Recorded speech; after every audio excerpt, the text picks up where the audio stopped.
Hello everyone, welcome to my YouTube channel keep learning. मेरा नाम दिव्या है। मैं एमए फर्स्ट ईयर साइकोलॉजी की स्टूडेंट हूँ।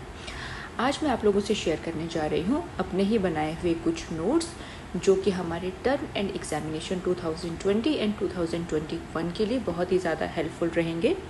ये नोट्स मैंने MPC 001 जो बुक हमें इग्नो से मिली है और नीरज पब्लिकेशंस को दोनों को बुक्स को कोरिलेट करके बनाए हैं, जो कि बहुत ही ईजीएस्ट वे में इनको मैंने आप लोगों के लिए बनाया है और इससे हमें हमारे लिए प्रिपरेशन बहुत ही इजी हो गई है।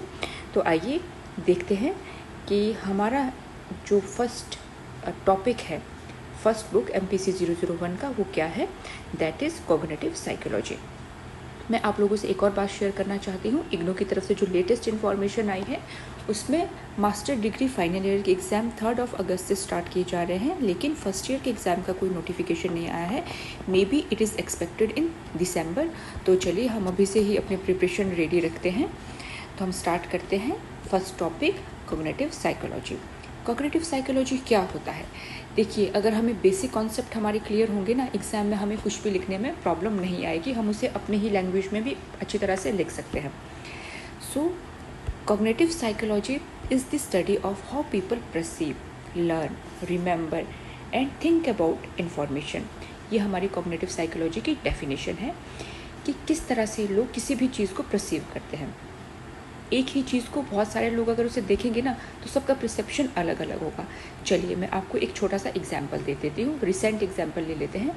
जैसे कि कोविड की वैक्सीन आई है। कुछ लोग तो खुश होंगे कि चलिए वैक्सीन आ गई, हम वैक्सीन लगा देंगे, एटलीस्ट हमारी एंटीबॉडीज़ बिल्ड हो जाएगी। लेकिन कुछ लोग क्या कहेंगे, अरे वैक्सीन भले ही लगाओ बट कोरोना तो होना ही होना है। देन कुछ लोग होंगे, वैक्सीन लगाओ ना लगाओ कोरोना होना ही होना है। तो सबका जो है अलग अलग परसेप्शन है। लेकिन वैक्सीन सबके लिए सेम है कि वैक्सीन आई है, बट सबने इसको अलग अलग परसीव किया। देन इसको लर्न, किस तरह से इस इन्फॉर्मेशन को अपने माइंड में लर्न करेंगे, फिर इस इन्फॉर्मेशन को हम रिमेंबर करेंगे, फिर इसके बारे में किस तरह से सोचेंगे। तो all these process is cognitive psychology. हमने कॉग्निटिव साइकोलॉजी में इन सब चीज़ों के बारे में ही डिटेल में ही पढ़ना है। देन ये आपकी डेफिनेशन होगी। नेक्स्ट हम लिखेंगे। आप इन नोट्स को लिख भी सकते हैं, स्क्रीनशॉट भी ले सकते हैं। Cognitive psychology might study how people perceive various shapes, why they remember some facts but forget other. देखिए, शेप्स को लर्न करना, अपने दिमाग में बिठाना is also a very biggest challenge. हम किस तरह से किस शेप को अपने दिमाग में बिठाते हैं। और हम बहुत सारी चीज़ें देखते हैं, हम दिन भर में बहुत सारी चीज़ें देखते हैं, हमारे पास्ट प्रेजेंट में बहुत सारी चीज़ें चलती रहती है, लेकिन हमें कुछ ही चीज़ें याद रहती हैं। लेकिन हम सब कुछ याद नहीं कर सकते। कई बार हम ये भी भूल जाते हैं कि हमने पिछले कल हमने खाना क्या खाया था, उस चीज़ के पीछे क्या लॉजिक है। ये सब चीज़ें हमारी किस में इन्वॉल्व होती है, इन कॉग्निटिव साइकोलॉजी की। कुछ चीज़ें हमें लर्न रहती है, कुछ चीज़ें हमें अपने 10 साल पुरानी चीज़ भी याद रहेगी। कोई हमारा फर्स्ट इवेंट ऐसा होगा जिसने हमें बहुत ज़्यादा खुशी दी होगी, तो वो एक मेमोरेबल मोमेंट हमें ओल्ड एज तक भी याद रहेगा। लेकिन हम कई बार पिछले कल हमने क्या पहना था या बहुत छोटी छोटी चीज़ें वो भी भूल जाते हैं। So that process is also involve in cognitive psychology. And और कुछ मतलब एक बहुत ही कॉम्प्लिकेटेड प्रोसेस होता है लैंग्वेज को सीखना। लैंग्वेज को सीखना एक ईजी प्रोसेस नहीं है। तो कुछ पीपल जो है लैंग्वेज को कैसे सीखते हैं, all these processes comes under cognitive psychology. चलिए एक छोटा सा एग्जांपल ले लेते हैं। Let us illustrate the field of psychology through everyday experience. जो हम डेली एक्सपीरियंस करते हैं चीज़ें, मैंने उसी का एग्जाम्पल दिया है। तो first example is taking notes in class and understand A lecture at the same time pause problem of attention. अगर हम क्लास अटेंड कर रहे हैं, किसी टीचर का लेक्चर अटेंड कर रहे हैं, साथ ही साथ हम कुछ लिख भी रहे हैं, तो उससे क्या होगा, हमारे कहीं ना कहीं कॉन्सेंट्रेशन उस लेक्चर से डिस्ट्रैक्ट हो रही है। That is also a problem, एक प्रॉब्लम क्रिएट होगी है। Then next, we need to repeat new telephone number in our mind until we dial it.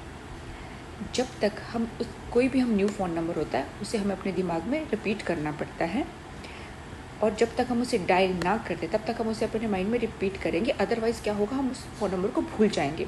Because if we don't do so our short term memory would lose information. अगर हम ऐसा नहीं करेंगे हमारी जो short term memory है वो इस इन्फॉर्मेशन को एकदम से भूल जाएगी। तो ये एग्जाम्पल्स मैंने दिए हैं और these example help us in study of cognitive psychology by showing. In examples से हमें क्या हेल्प मिलती है, हमें क्या पता चलता है? हमें पता चलता है नंबर 1, डिफ़िकल्टी और फेलियर ऑफ मेंटल प्रोसेस। देखिए, जब हम लेक्चर ले रहे थे, हमने नोट्स बनाए, हमारा फोकस हटा तो क्या हुई, डिफ़िकल्टी हुई। ठीक है, अगर पूरा ही फोकस हट जाएगा तो हम एग्ज़ाम में फेल भी हो सकते हैं। तो ये सारी प्रोसेस कहाँ चल रहा है, हमारे दिमाग में चल रहा है। ठीक है, तो इसीलिए हमें इन एग्जाम्पल से काफ़ी हेल्प मिलती है कि डिफ़िकल्टी और फेलियर ऑफ मेंटल प्रोसेस किस वजह से हो रहा है, इसलिए हमने उस एग्जाम्पल को दिया। Then next, mental phenomena is main domain of cognitive psychology.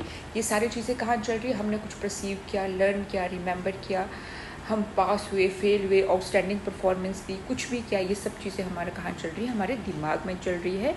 इसीलिए मेंटल जो फिनोमिना है ना, वो कॉग्निटिव साइकोलॉजी का क्या है, मेन डोमेन है। और हम इसको और भी किस तरह से डिफाइन कर सकते हैं, Thus, the scientific study of mind is cognitive psychology. Scientific study mind की जो है, साइंटिफिकली अगर हम अपने माइंड को स्टडी करेंगे, that is also called a cognitive psychology. ये एक हमारे इंट्रोडक्शन है, अगर एग्जाम में भी आता है व्हाट इज़ कॉग्निटिव साइकोलॉजी, आप इतना मटेरियल लेके इसको लिख सकते हैं। एक मैं शेयर करने जा रही हूँ आप लोगों के साथ, इंक्यूबेशन इफेक्ट। इंक्यूबेशन इफेक्ट ये क्या होता है?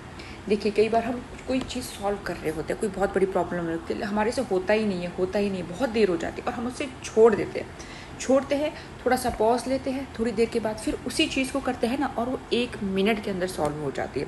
That is incubation effect. तो अगर आपको आता है what is incubation effect, you can write, a difficult problem or puzzle is easily solved when we take a break and then try it again.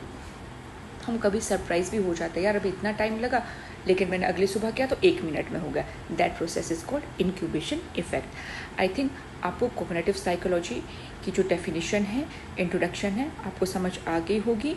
मैं जल्द ही नेक्स्ट अपना टॉपिक लेके आऊँगी, research method in cognitive psychology.